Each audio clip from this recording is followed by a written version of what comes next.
This is a great question, and one that I don't talk about anywhere near enough. So Jay here is asking, what are the risks of Upwork for freelancers and the customer? I'm going to start by saying that I think that the risks are really low using a platform like this. It's been around for years. They do have a lot of processes in place to keep freelancers and customers safe. You know, unlike using job boards like Indeed or something, Upwork actually has this like review and job success score, which means that clients can vet you to see if you're close to what they actually want before they hire you.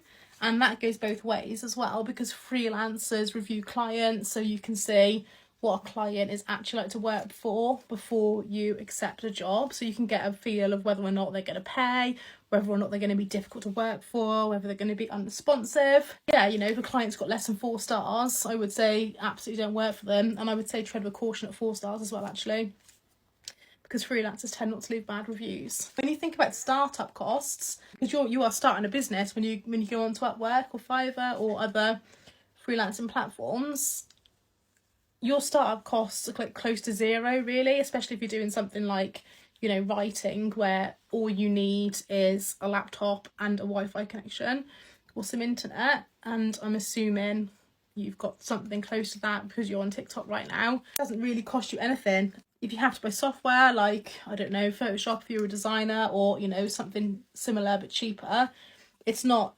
huge startup costs, and there really are not many businesses which you can start with next to nothing. So for that reason, I think it's very low risk. I mean, ultimately, all you really waste is your time if it goes wrong.